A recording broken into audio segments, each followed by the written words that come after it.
कमलेश तिवारी से कन्हैया लाल तक हजारों हिंदुओं की हत्या हो चुकी है, लेकिन किसी भी हत्यारे को न तो फांसी हुई, न उसकी 100% संपत्ति जब्त हुई, न उसकी नागरिकता खत्म हुई।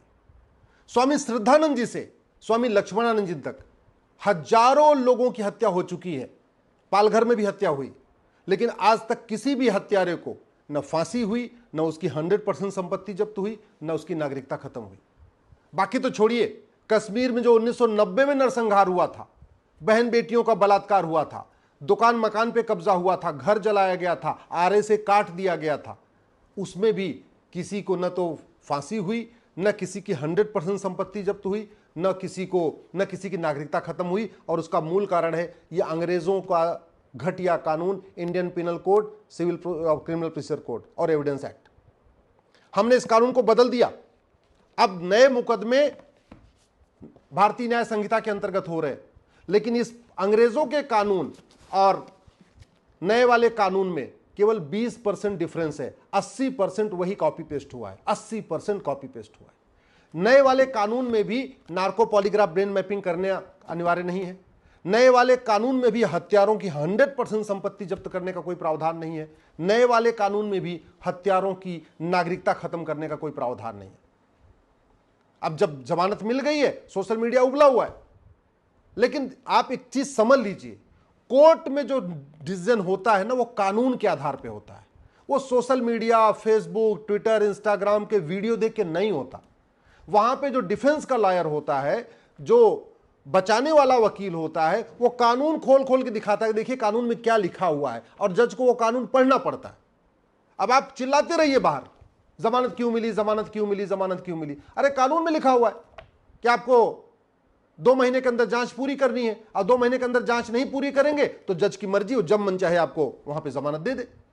अब सवाल यह है कि 2 महीने के अंदर जांच क्यों नहीं पूरी हो रही है। 2 महीने के अंदर जांच इसलिए नहीं पूरी हो रही है कि हमारे देश में यूनिफॉर्म पुलिस कोड नहीं है और पुलिस चार्टर नहीं है। पुलिस के लिए 2 महीने के अंदर जांच पूरी करना अनिवार्य नहीं है, और पुलिस चाहे तो भी कई बार नहीं कर पाती। क्यों? क्योंकि नार्को पॉलीग्राफ ब्रेन मैपिंग अनिवार्य नहीं है। कन्हैया लाल के केस में बाकायदा पूरा वीडियो था, हत्यारों ने खुद ही वीडियो बनाया था। अगर हमारा कानून अच्छा होता तो केवल 2 काम करना था, उस वीडियो की जांच हो जाती कि वीडियो असली है कि नकली। और जब वीडियो असली था तो जो उस वीडियो में लोग थे, इन तीनों का narco test, polygraph brain mapping test कर लेते और उनसे पूछ लेते कि तुमने हत्या किया कि नहीं किया, तुमने हत्यारों की मदद किया कि नहीं किया, तुम्हें किसने कहा था यह हत्या करने के लिए, तुम्हें फंडिंग कहां से आई, तुम्हें मदद करने का वादा किसने किया, सारी बात पूछ लेते। तो यार अभी तो कन्हैया लाल की हत्या में केवल 3 लोग शामिल हैं, केवल 3 के खिलाफ मुकदमा चल रहा है। अगर उनका narco polygraph brain mapping test होता तो पूरी चेन पता चल जाती, किसने इंस्ट्रक्शन दिया, कहां से पैसा आया, किसने उनको उकसाया, क्यों, कहां से हथियार आया, कहां से चाकू आई, सारी बात पता चल जाती। और 2 महीने तो छोड़िए, 1 सप्ताह के अंदर पूरी की पूरी जांच कंप्लीट हो जाती, और 6 महीने के अंदर उसको अजीब फांसी भी हो चुकी होती। अगर यही कन्हैया लाल की हत्या या कमलेश तिवारी की हत्या अमेरिका में होती ना, ये मेरे हाथ में अमेरिका का फेडरल पिनल कोड है, तो कमलेश तिवारी के हत्यारों और कन्हैया लाल के हत्यारों पे 10-10 लाख डॉलर का जुर्माना होता। 10 लाख डॉलर का मतलब ये हुआ 8 करोड़ रुपए आज के हिसाब से। इसका मतलब ये हुआ कि 2 लोगों ने हत्या किया था कन्हैया लाल की ना, तो अमेरिका की सरकार उन दोनों का घर, मकान, दुकान, खेत खलिहान बेच के उनका पैसा इकट्ठा करती और 10 लाख डॉलर का जुर्माना लगाती, और 10 लाख डॉलर कन्हैया लाल के हत्यारों से लेके कन्हैया लाल के परिवार को दे देती। तो अगर कन्हैया लाल की हत्या अमेरिका में होती तो सबसे पहले अमेरिका की सरकार 10-10 लाख डॉलर यानी 20 लाख डॉलर यानी 16 करोड़ रुपए इकट्ठा करके उन दोनों से वसूल के कन्हैया लाल की फैमिली को दे देती, और 6 महीने के अंदर हमेशा हमेशा के लिए मुकदमा डिसाइड हो जाता। न बेल होती, न पैरोल होती, या तो फांसी होती, या तो अंतिम सांस तक जेल में सड़ना पड़ता। भारत के कानून के हिसाब से कन्हैया लाल को आजीवन कारावास होगा।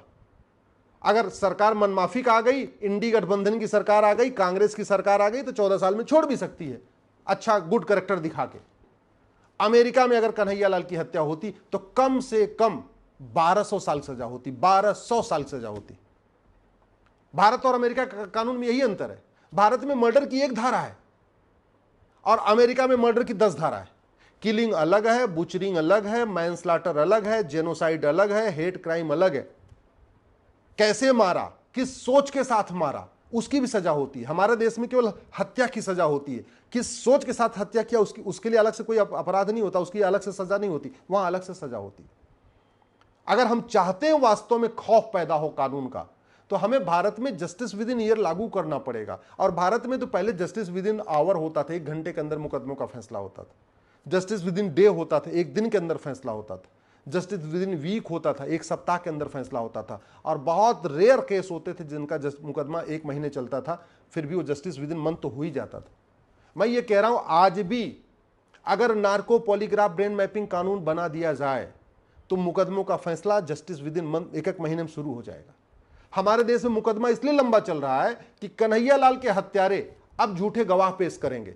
और झूठी गवाही कौन देगा? उसके जान पहचान के लोग। क्यों देंगे झूठी गवाही? उनको पैसा मिलेगा। और झूठी गवाही क्यों देंगे? क्योंकि झूठी गवाही देना गंभीर अपराध नहीं। हमारा कोई कानून ऐसा कहता ही नहीं है कि झूठी गवाही गंभीर अपराध है। हमारे किसी कानून में झूठा कागज बनाना गंभीर अपराध नहीं, झूठी जांच करना गंभीर अपराध नहीं, झूठी गवाही देना गंभीर अपराध नहीं, झूठा हलफनामा देना गंभीर अपराध नहीं, न चीटिंग गंभीर अपराध है, न फोर्जरी गंभीर अपराध है, न फ्रॉड गंभीर अपराध है, न पर्जरी गंभीर अपराध है। तो सब अपने झूठी झूठी चल रहे। ये मुकदमा तारीख पे तारीख चलेगा। पुलिस को भी कम से कम 50 गवाह पेश करना पड़ेगा। पुलिस को 50 गवाह पेश करने की जरूरत ही नहीं। कानून में लिखा हो, हत्या के केस में, बलात्कार के केस में, मर्डर के केस में, आपके जो है नशा ड्रग स्मगलिंग के केस में, ह्यूमन ट्रैफिकिंग के केस में, इसमें 50 गवाह नहीं चाहिए। इसमें simple narco polygraph brain mapping करना है।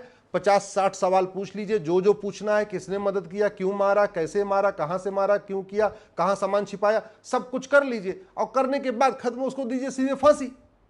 क्यों नहीं कर रहे हैं? और इतनी हत्याएं हो गई, आज तक किसी की नागरिकता खत्म हुई क्या? नहीं। ऐसा हमने कानून नहीं बनाया। आज तक किसी की 100% संपत्ति जब्त हुई क्या? नहीं। जैसे अमेरिका में है $10 लाख का जुर्माना, हमारे यहाँ कहाँ है? हमारे यहाँ तो 10-10 हज़ार का जुर्माना होता है, 5 हज़ार का जुर्माना होता है, 1,000 रुपए का जुर्माना होता है। तो जब तक कानून नहीं बदलेंगे। दूसरा, हमें जजों की अकाउंटेबिलिटी तय करनी पड़ेगी। जज की मनमर्जी रोकनी पड़ेगी। जज की मनमर्जी तब रुकेगी जब एक यूनिफॉर्म जुडिशियल कोड होगा, जुडिशियल चार्टर होगा। जजों के लिए मैंडेटरी होगा कि आपको हर सप्ताह तारीख देनी है। 3-3 महीने की तारीख नहीं चलेगी। एवरी वीक, यानी जो मुकदमा सोमवार को आया सुनवाई पे, अगले सोमवार की फिर सुनवाई होनी है। हर सोमवार की सुनवाई होती रहेगी जब तक मुकदमा खत्म नहीं होगा। जो मुकदमा मंगलवार को आया, हर मंगलवार को उसकी सुनवाई होगी। जो बुधवार को आया, हर बुधवार को सुनवाई होगी। अब आप सोच रहे होंगे कि ऐसे कैसे सुनवाई हो सकती है? अरे भैया, मुकदमा इसलिए बढ़ रहा है क्योंकि झूठी शिकायत करना गंभीर अपराध नहीं है, झूठा FIR करना गंभीर अपराध नहीं, झूठी जांच करना गंभीर अपराध नहीं, झूठी गवाही देना गंभीर अपराध नहीं, झूठा एफिडेविट गंभीर अपराध नहीं। आप इसको गंभीर अपराध घोषित करिए, 50% मुकदमे खत्म हो जाएंगे, झूठे मुकदमे आएंगे नहीं। मुकदमा इसलिए लंबा चल रहा है क्योंकि झूठा आधार बनवाना, झूठा राशन कार्ड बनवाना, फर्जी वोटर ID बनवाना, फर्जी बर्थ सर्टिफिकेट बनवाना, फर्जी एज सर्टिफिकेट बनवाना, फर्जी फिटनेस सर्टिफिकेट बनवाना गंभीर अपराध नहीं है। तो पता चला 20 साल वाला मर्डर करता है, बाद में सर्टिफिकेट बनवा लेता है 16 साल का, और फिर 2 साल यही डिसाइड होता रहता है कि वो 20 साल का है कि 16 साल का। सीधे नार्को पॉलीग्राफ ब्रेन मैपिंग करके पूछो ना, भैया तुम्हारी उम्र कितनी? काहे लिए डॉक्यूमेंट पे डॉक्यूमेंट देखते रहना कि तुम्हारी 20 साल है कि 16 साल है? काहे लिए इसको इतना टाइम खराब करना? कानून बदलना पड़ेगा। अब केवल हंगामा करने से, तो आप याद रखिएगा, कमलेश तिवारी की हत्या हुई, नारंग की हुई, फिर उनकी हुई, फिर कन्हैया लाल की हुई, फिर अभी देवराज की भी हो गई। ऐसे होती रहेगी, रुकेगी नहीं। आखिर सिंगापुर में इतना अपराध क्यों नहीं है? दुबई में इतना अपराध क्यों नहीं है? चीन में इतना अपराध क्यों नहीं है? बाकी दुनिया के और देशों में इतना अपराध क्यों नहीं? भारत में क्यों है? क्योंकि हम समस्या जीवी हो चुके हैं। हम समस्याओं पे चर्चा करते हैं। और दुर्भाग्य देखिए, नेता भी समस्या की बात कर रहे हैं, अभिनेता भी समस्या की बात कर रहे हैं, लेखक भी समस्या की बात कर रहे हैं, बुद्धिजीवी भी समस्या की बात कर रहे हैं। खबर पालिका में समस्या पे चर्चा हो रही है, विधायिका पे समस्या पे चर्चा हो रही है, न्यायपालिका में समस्या पे चर्चा हो रही है, कार्यपालिका में समस्या पे चर्चा हो रही है। समस्या का मूल कारण क्या है, समस्या का परमानेंट सोल्यूशन क्या है, उस पर कोई चर्चा ही नहीं हो रही है। जब चर्चा नहीं होगी तो कानून कहां से बनेगा? मेरी बात ठीक लग रही हो तो इस वीडियो को अधिक से अधिक शेयर करिएगा।